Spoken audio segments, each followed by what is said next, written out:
ඉතින් සාදරයෙන් ඔයාව අදත් පිළිගන්නවා මගේ YouTube channel එකට. අපි බලමින් ඉන්නේ ලංසුපති නියෝ කතාව. ජීවිතයට ලොකුම ලොකු පාඩමක් අරගෙන එන මේ කතාව අපි එදා ඉවර කරේ රෝෂන් දිලිනිගෙන් ඩිවෝර්ස් එක ගන්න හිතාගෙන බබත් එක්ක ලෝය හම්බ වෙන තැනින්. ඉතින් එතෙන්දි ලෝය උපදෙසක් දුන්නනේ තමන්ගේ ජීවිතය ගැන තීරණය කරන්න කිසිම විදියකින් තමන් ගැන නොදන්න කට්ටියට සල්ලිත් වියදම් කරලා ඉඩ දෙන්න එපා කියලා.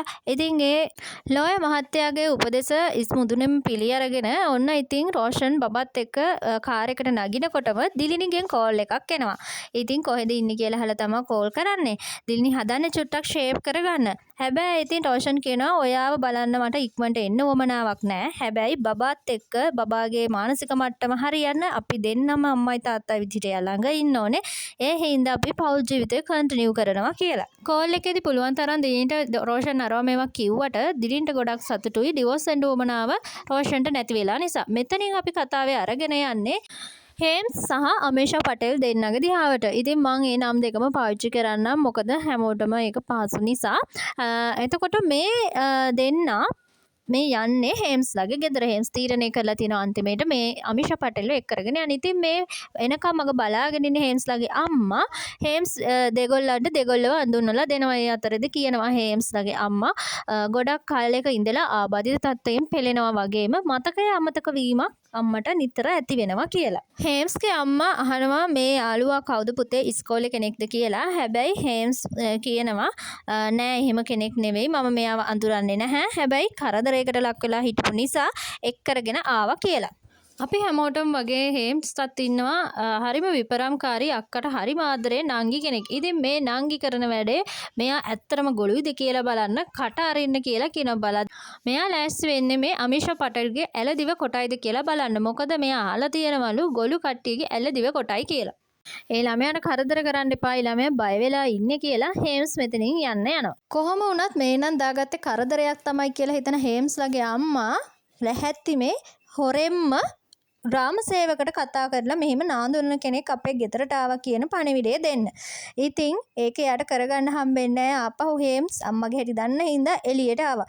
ඇවිල්ලා බලනකොට ඇත්තටම කෝල් එකක් ගන්න ලෑස්ති. ඊට පස්සේ හේම්ස් කියනවා අම්මේ අපිට උනාත් කරදරයක් වුණාම කවුරු හරි අල්ලලා දාලා නිකන් හිටියොත් මොකද වෙන්නේ කියලා එතනින් අම්මව ෂේප් කරගන්නවා. මෙතනින් කට් වෙලා ඊළඟ සීන් එක පෙන්නන්නේ අපේ දිලිනිලාගේ ගෙදර. ඉතින් දිලිනි කරපු වැඩේ හින්දා කරගන්න දෙයක් හිතාගන්න බැරුව මේ කතිකාචාර්යතුමා එක පැත්තකින් අනිත් පැත්තෙන් තාත්තා අනිත් පැත්තෙන් හස්බන්ඩ්. ඉතින් ගොඩක් අමාරුවෙන් කල්පනා කරන මොකද කරන්න කියලා. ඒ අතර ඉතින් දිලිනි ඇවිල්ලා පොඩ්ඩක් කතිකාචාර්යතුමාව ෂේප් කරගන්න ලෑස්ති වෙනවා. ඉතින් ඒක නම් කරගන්න වෙන්නේ නැහැ දිලින්ට මේ කපේට. ඒ ගැන පොඩි අවබෝධයක් ලබාගත්ත තිලිනි පසුතැවීමකින් කල්පනා කරනවා. මේ අතරේ පොලිස් ස්ථානයේ කෙහෙල් සුසගේ කේස් එක ස්ටඩි කරපු නිලධාරීවරුන් 3 දෙනා එකතු වෙලා පොඩි කතා බහක නිරත වෙනවා. ඉතින් ඒ අතරේදී අපිට දැනගන්න ලැබෙනවා මාස 3ක විතර ඉඳලා ඇතිවෙන ගෑනු ළමයින්ගේ අතුරුදහන් වීම වලට මේ කෙහෙල් සුසා වග කියන්න ඕනේ සම්පූර්ණයෙන්ම කියන එක. ඒ වගේම තමයි මෙතෙන්දී විශේෂ නමක් කියවෙනවා කැරොකි ලයනල් කියලා. ඒ නම හොඳට මතක තියාගන්න ඉදිරියේදී ඒ ගැන පැහැදිලි කිරීම කරන්න පුළුවන්. ඒ වගේම තමයි මෙතනදී තව කෙහෙල් සුසාගේ ෆෝන් එකෙන් රෝෂන් කියන විශ්වවිද්‍යාල කතිකාචාර්යවරයාගේ ෆෝන් එකට ගොඩක් ඇමතුම් ගිහින් තියෙනවා දිනකට. ඉතින් ඒ නිසා අපි එතනින් පරීක්ෂණ පටන් ගමු කියලා නිලධාරීවරුන් එක හෙලාම තීරණය කරනවා. මෙතනින් පස්සේ අපිට පෙන්නන්නේ සිහිය නැතුව වත්ත මැද ඉන්න චූටි. ඉතින් ත්‍රිවිල් එකේම නිින්ද ගිහිල්ලා ඉන්න චූටිට ඇහැරුණාට පස්සේ ඔන්න බලනවා වටපිට මොකද දේ සිද්ධ වුනේ කියලා. මනුස්සයා කරකලා අතෑරියා වගේ දැනෙන්න ඇති. ඒ විතරක් නෙවෙයි ජොබ් එකේ අත්දැකීම් එක්ක මෙයා කල්පනා කරනවා මොකද්ද මෙතන සිද්ධ වෙන්නේ නැත්තේ කියලා. ඇත්තටම මොකද්ද මෙතන සිද්ධ වෙන්නේ නැත්තේ? ඉස්සරම හිතනවා Taman දයසේ හොයාගත්ත ආදායම අරන් යන්න ආවා කියලා. ඒකල්ල බලනවා ගිහිල්ලා එතකොට සල්ලිත් තියෙනවා. ඒකල්ල ආයෙ කල්පනා කරන එහෙනම් මොකද්ද සිද්ධ වෙන්න ඇත්තේ? එතකොට මතක් වෙනවා හයර් එක දෙන්න නැතුව ඇති. හොඳම කතාවකුත් කියාගෙන ත්‍රිවිල් එක ඇතුළට එවුණාට පස්සේ තේරෙනවා හයර් එකත් හැන්ඩල් එකේම ගහලා ගිහින් කියලා. ඉතින් මේ දෙකෙම කන්ෆියුස් වෙන චූටි කල්පනා කරනවා මොකද්ද මෙතන සිද්ධ වෙන්නේ නැත්තේ කියලා. ඒ අතරේ ඔන්න අපිට හේම්ස්ලා ගෙදර පෙන්නනවා. මොනවා වුණත් හේම්ස් හම්බ කරපු සල්ලි දිහා බලාගෙන මෙන්න මේ විදිහට පොඩ්ඩක් කල්පනා කරනවා. ගෑන්ටත් හිත පොඩ්ඩක් අප්සෙට් ඇති. මොකද ඉතින් ලස්සන කොල්ලෙක්ව නිරවට්ටවුවේ. ඒ අතර එහා කාමරේ මෙන්න මෙයා නිදි. නිදි විතරක් නෙවෙයි කාමරේ ඇතුලේ හූල්ලනවා. ඉතින් මේ වෙලාවේ මේ කාමරේ ඉන්න හේම්ස්ගේ නංගි. නංගි හම්බ වෙන්න හේම්ස් එනවා සල්ලි දෙන්න ගෙදර වියදමට. ඉතින් ඒක දීලා කියනවා එළවලු ටිකක් අරන් එන්න. මෙයාටත් හොඳට කන්න ඕනනේ කියලා. දැන් මේ හේම්ස්ගේ නංගිලා හැද්දි කඩේට යන්න. ඉතින් අම්මා අහන ප්‍රශ්න වලින් තේරෙනවා අම්මට දැන් මතකේ නම් හොඳටම අවුල් වෙලා කියලා. ඉතින් ඒ අතර හේම්ස්ගේ නංගි අහනවා අම්මා දැන් ග්‍රාම සේවක මහත්තයා එනකන්ද මග බලාගෙන ඉන්නේ අර ළමයා එක් කරගෙන යනකම් පොලිසියට බාර දෙන්න කියලා.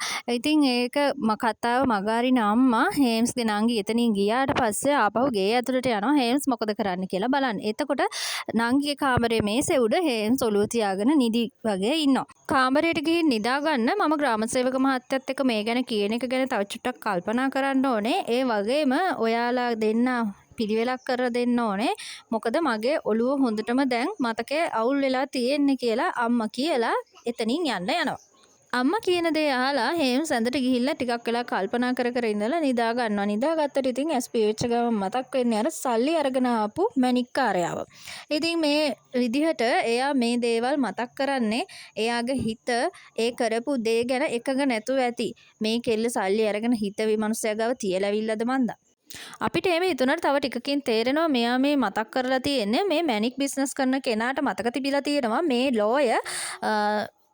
ලෝයස්ලා එක්ක නෙමෙයි ඉඳලා තියෙන්නේ පිටිපස්සේ බංකුවක කියලා. ඒක මේ මැණික් බිස්නස් කරන කෙනා හේම්ස් සතින් මේ වෙලාවේ කියනවා. ඒ වගේම තමා මෙයාට මේ කතාව අතරතුරදී නිින්ද යනවා. මොකද නිදිපෙති මාත්‍රාව වැඩි නිසා.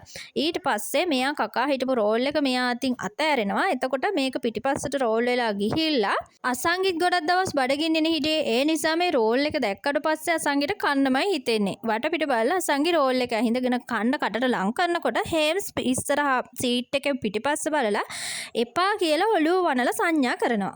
මෙන්න මේ ටික තමා හේම්ස් දැන් මේ ඔළුව තියාගෙන මතක් කරන්නේ. ඊළඟට තියෙන සීන් එක තමයි මේ පොලිසියට ගිහින් පැමිණිල්ල දානවා මැණික් බිස්නස් කරන කෙනා කියන්නේ සල්ලි නැති වුණා කියලා. එතකොට පොලිස් ඉන්ස්පෙක්ටර් හොඳටම කින්ඩිය දානවා හොරෙක් උනත් කමන්නේ කෙල්ලෙක් වහ දුන්නොත් ඒකත් කනවද කියලා අහලා. වෙච්ච සිද්ධිය ඔක්කොම කියලා කියනවා ලෝයර් කෙනෙක් නිසා මගේ නඩුවට කතා කරට ලේඩි ලෝයර් කෙනෙක් ඒ නිසා තියෙන ගෞරවයට තමයි කතා කරේ කියලා. එතකොට ඉන්ස්පෙක්ටර් ආපහු රෝල්ස් දෙකක් විතර කාපු එකට කින්ඩියකුත් දාලා කොච්චරක් සල්ලි එතන තිබුණාද කියලා. එතකොට මෙයා කියනවා ලක්ෂ 5ක් කියලා. ඉතින් ලක්ෂ 5ක් රටකජු වගේ බෑග් එක දාගෙන ඔතාගෙන යනවද කියලා අහනකොට මෙයා කියනවා මේක අපි බැනික් බිස්නස් කරන හින්දා හැමදාම ඊට වැඩිය ගණක් වුණත් අපි ඒ විදිහට අරගෙන යනවා කියලා. ඊට පස්සේ අහනවා ඒ ලේඩිගේ හැඩහුරුකම් කොහොමද කියලා. දැන් හරිනේ වැඩේ. මෙයාට මතක තියෙන්නේ එයා මූණ රවුන් සුදුයි ලස්සනයි කියලා විතරමයි. ඒකට තව ටිකක් ඉන්ස්පෙක්ටර් මෙයාට මේ විහිළු කරනවා. ඒකට තද වෙලා ඉන්ස්පෙක්ටර් පැමිණිල්ල ලියා ගන්නවද නැද්ද කියලා අහුවට පස්සේ ඔන්න ඉන්ස්පෙක්ටර් පැමිණිල්ල ලියාගෙන මෙයාට කියනවා තාක්ෂණයේ දියුණු නැති නිසා ඇඟිලි සලකුණු වලින් විතරක් මේක කරන්න බෑ. ඒ හින්දා තව ටිකක් කල් යයි කියලා. ඔන්න ඒකට අප්සෙට් එකේ මෙයා මොකද කරන්නේ එළියට බහැලා තමන්ම මේ ගෙල්ලව හොයා ගන්නවා කියලා හිතා ගන්නවා. පටන් ගන්න තැනක් හිතා ගන්න බැරුව කල්පනා කර කර ඉන්නකොට එතනම තියෙන ත්‍රිවිල් පාක් එක පැත්තට හැරෙනවා.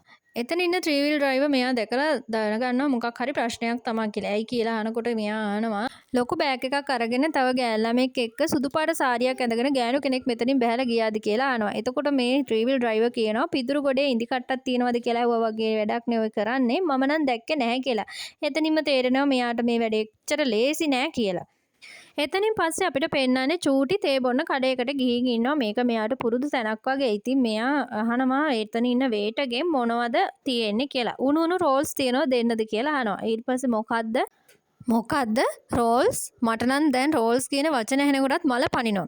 ඇයි අපේ රෝල්ස් කාලා බඩේ අමාරුවක්වත් හදුනද? අනේ මේ මගේ මොකවත් අහගන්න නැතුව ගිහිල්ලා බත් එකක් ගේනවා කියලා චූටි වේටර්ව එතනින් පන්න ගන්නවා. ඉතින් එතකොටම අපිට පෙන්නනවා අපේ මැණික් බිස්නස් කරන මහත්තයාත් මේ රෙස්ටුරන්ට් එකටම යනවා තේ එකක් බොන්න කියලා හිතාගෙන. චූටික ඕඩර් එක දීලා මෙයා ගාවට ඇවිල්ලා වේටර් අහනවා මහත්තයා මොනවද කන්නේ? හවස දාපු බිත්තර රෝල්ස් තියෙනවා දෙන්නද කියලා.